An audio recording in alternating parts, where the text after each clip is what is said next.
Assalamualaikum warahmatullahi wabarakatuh. Alhamdulillah assalatu Sayyidina Muhammad wa ala alihi wa ashabihi wa mawalah. Amma ba'du ayyuhal hadirun ittaqullaha la'allakum tuflihun. Pada kesempatan ini marilah kita bahas bersama tentang pendekatan sosiologi hukum Islam terhadap kawin colong. Baik teman-teman mahasiswa, para santri dan saudara-saudaraku, dalam sosiologi hukum yang menjadi pembahasan adalah pengaruh timbal balik antara perubahan hukum dan masyarakat. Perubahan hukum dapat mempengaruhi perubahan masyarakat, dan sebaliknya perubahan masyarakat dapat menyebabkan terjadinya perubahan hukum. Demikian menurut Surjono Sukanto dalam bukunya Sosiologi Suatu Pengantar cetakan ke-43 Jakarta PT Raja Grapindo Persada 2010 halaman 12. Menurut Zanden, perubahan sosial atau perubahan masyarakat pada dasarnya adalah perubahan mendasar dalam pola budaya, struktur dan perilaku sosial sepanjang tahun. Demikian menurut Mujito Raharjo dalam bukunya Perubahan Sosial di Mintakat Panglaju Bandung Malang. Jurnal STIN Malang edisi nomor 5 1998 halaman 75. Dengan kata lain, perubahan sosial adalah proses yang dilakukan oleh masyarakat sehingga menjadi berbeda dengan sebelumnya. Kingley Davis dalam hal ini juga mengatakan hal yang sama. Perubahan sosial adalah perubahan-perubahan yang terjadi dalam struktur dan fungsi masyarakat. Pendekatan sosiologi dalam hukum Islam mempunyai sasaran utama perilaku masyarakat atau interaksi sesama muslim maupun muslim dan non-muslim di sekitar masalah-masalah hukum Islam. Demikian menurut Ato Mudhar dalam bukunya Studi Hukum Islam dengan Pendekatan Sosiologis. Juga dalam M. Amin Abdullah dan kawan-kawan edisi Antologi Studi Islam, Teori dan Praktek cetakan ke-1 Yogyakarta Sunan Kalijaga Press 2000 halaman 246. Dengan demikian teman-teman, studi terhadap sosiologi hukum Islam dapat dipahami merupakan upaya hasil interaksi penerjemahan antara wahyu dan respon fikih terhadap persoalan sosiopolitik, sosiokultural yang dihadapinya. Hal ini dapat dipahami bahwa setiap produk pemikiran hukum Islam pada dasarnya adalah hasil interaksi antara si pemikir hukum dengan lingkungan sosiopolitik dan sosiokultural yang mengitarinya.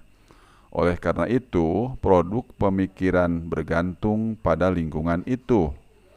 Demikian menurut Amir Mu'alim dan Yusdani, Konfigurasi Pemikiran Hukum Islam cetakan 2 Yogyakarta UII Press Indonesia 2001 halaman 127.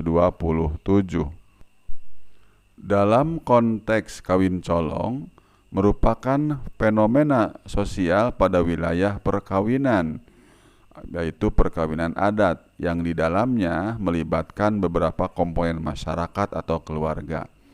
Di antaranya pelaku kawin colong, orang tua pelaku, tokoh agama, sesepuh, dan tokoh masyarakat.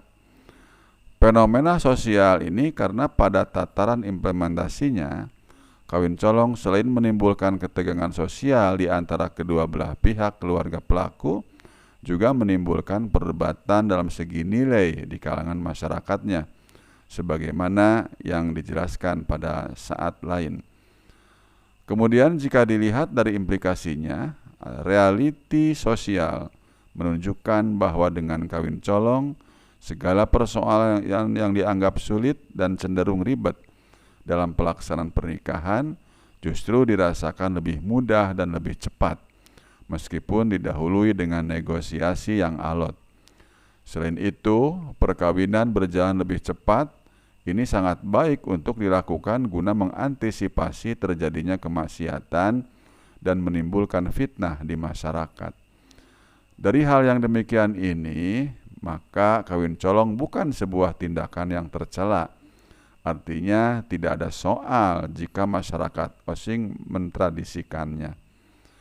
Meski implikasi negatif kawin colong ini tidak dapat diindahkan, misal terjadi ketegangan sosial, membangkitkan emosi orang tua perempuan, ada pihak yang dirugikan, tapi semua itu tidak akan berlangsung lama. Ketika tahapan-tahapan perkawinan colongan ini sudah terlewati, semua akan kembali seperti semula. Sifat wangkot, marah, dan sebagainya akan hilang. Selain itu, berdasarkan hasil penelusuran yang normatif terhadap nas ataupun pendapat-pendapat ulama, bahwa tidak ada yang memberikan kajian khusus terhadap fenomena adat kawin colong ini. Oleh karena itu, untuk memberikan jalan terang, maka digunakan metode ijtihad yang dalam hal ini adalah al-urf, yaitu al-urf itu merupakan manhaj yang paling tepat untuk memecahkan realita sosial. Dan sebagai pertimbangan eksistensi al-urf ini, maslahah mursalah menjadi tolok ukur tujuan pensyariatan suatu hukum. Terkait dengan konsep al-urf, Abdul Wahab Khalaf mendefinisikan sebagai berikut. Al-urfu huwa ma ta'arifuhun nasi wa syari'u alaih min qaulin au fi'lin. Demikian Abdul Wahab Khalaf dalam ilmu usul fikih Haramain 2004 halaman 89. Beliau mendefinisikan al-urf sebagai suatu yang telah dikenal oleh orang banyak dan telah menjadi tradisi mereka, baik itu berupa perkataan, perbuatan, atau keadaan meninggalkannya. Al-urf merupakan salah satu sumber dari berbagai hukum Islam. Metode ini digunakan sebagai upaya ijtihad untuk sebuah kasus yang belum ada kepastiannya dalam hukum Islam. Namun tidak selamanya al-urf dapat dijadikan sebagai sumber hukum, karena ada kalanya al-urf itu sahih, juga ada kalanya al-urf itu adalah fasid. Demikian menurut Wahbah al-Juhaili dalam Al-Fiqhul Islami Damsyik Darul Fikri 2001 juz 2 halaman 834. Al-urf terbagi menjadi dua, yaitu pertama, al-urf sahih, yaitu sesuatu yang saling dikenal oleh manusia dan tidak bertentangan dengan dalil syara, tidak menghalalkan sesuatu yang diharamkan, dan tidak pula membatalkan sesuatu yang wajib. Kedua, al-urf fasid, yaitu sesuatu yang sudah menjadi tradisi manusia, akan tetapi tradisi itu bertentangan dengan syara, atau menghalalkan sesuatu yang diharamkan, atau membatalkan sesuatu yang wajib. Ini dalam Abdul Wahab Khalaf, Ilmu Usul Fikih, Alih Bahasa H. Muhammad Zuhri, Semarang, Dina Utama 1994 halaman 123. Dengan demikian, al-urf yang dapat dijadikan sumber hukum bukanlah sekedar al-urf, melainkan al-urf sahih, yaitu urf yang memenuhi kriteria pada ta'rif itu. Sehingga dalam tataran praktiknya, al-urf ini wajib dipelihara dalam pembentukan hukum. Sedangkan al-urf fasid juga wajib untuk ditinggalkan, karena dapat memberikan kerusakan atau kemafsadatan bagi masyarakat. Mengacu pada definisi dan batasan al-urf, maka kalau kita kaji kawin colong yang ada dan berlaku pada masyarakat Osing Entongan ini dengan tinjauan al-urf, apakah jenis kawin ini termasuk dalam al-urf sahih ataukah sebagai al-urf fasid. Setelah kita cermati, maka dapat kita simpulkan bahwa kawin colong hanyalah merupakan sebuah metode pendahuluan dari sebuah perkawinan. Hanya saja metodenya dengan menggunakan adat osing, meskipun didahului dengan cara yang memaksa colongan. Orang yang melakukan pencolongan ini bukan tanpa alasan, akan tetapi tindakan ini dilakukan karena dalam keadaan yang darurat. Berbagai macam cara sudah dilakukannya untuk meminang sang gadis, namun tetap mendapat kebuntuan atau tidak ada jalan terang. Dengan demikian, kawin colong merupakan metode alternatif manakala seseorang yang mempunyai tujuan yang suci, yaitu pernikahan, akan tetapi terkendala dengan sesuatu hal, misal faktor tidak disetujui orang tua, nyapetaken lakon, takut lamaran ditolak, dan karena perbedaan status sosial. Inilah sebagai kondisi yang darurat. Dalam kajian fikih atau hukum Islam disebutkan bahwa dalam keadaan darurat sesuatu yang awal mulanya diharamkan menjadi boleh untuk dilakukan dengan pertimbangan maqasidus syariah, yaitu hifduddin, hifdul akal, hifdul mal, hifdun nasal, dan hifdun nafs. Demikian halnya dengan kawin colong. Metode ini terjadi karena beberapa faktor yang telah dipaparkan pada saat sebelumnya, di mana para pelaku melakukan tindakan yang nekat atau nyolong tersebut karena dalam keadaan terpaksa atau tidak ada pilihan lain.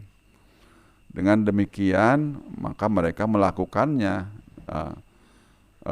dan terjadilah sebuah perkawinan colong. Oleh karena menolak sesuatu kemafsadatan atau kemadaratan untuk mendatangkan sesuatu kemaslahatan, itu lebih dipentingkan oleh syariat. Hal ini sesuai dengan kaidah darul mafasid muqaddamun ala jalbil masolih. Ini dalam Abdul Hamid Mabadiul Awaliyah, Jakarta, Maktabah As-Sa'adiyah Putra, tanpa tahun, halaman 34. Dalam kaidah tersebut tersirat bahwa menolak kemafsadatan itu lebih didahulukan untuk mendatangkan kemaslahatan. Artinya adalah ketika terjadi suatu problematika yang esensinya itu diharamkan dalam syar'i, dapat menjadi mubah untuk dilakukan, manakala sesuatu itu dapat membahayakan tujuan pensyariatan suatu hukum, yaitu kemaslahatan atau keselamatan, keyakinan, hifduddin, keselamatan jiwa, hifdun nafs, keselamatan akal, hifdul akal, keselamatan keluarga dan keturunan atau hifdun nasal, dan keselamatan harta benda atau hifdul mal. Adapun yang dimaksud dengan keselamatan keyakinan agama atau hifduddin adalah dengan menghindarkan timbulnya fitnah dan keselamatan dalam agama, serta mengantisipasi dorongan hawa nafsu dan perbuatan-perbuatan yang mengarah kepada kerusakan secara penuh. 2. Keselamatan jiwa atau hifdun nafs adalah jaminan keselamatan atas hak hidup yang terhormat dan mulia, termasuk dalam cakupan pengertian umum dari jaminan ini, yaitu jaminan keselamatan nyawa, anggota badan, dan terjaminnya kehormatan kemanusiaan. 3. Keselamatan akal atau hifdul akal adalah terjaminnya akal pikiran dari kerusakan yang menyebabkan orang yang bersangkutan tidak berguna di tengah masyarakat, atau sumber kejahatan, atau bahkan menjadi sampah masyarakat. 4.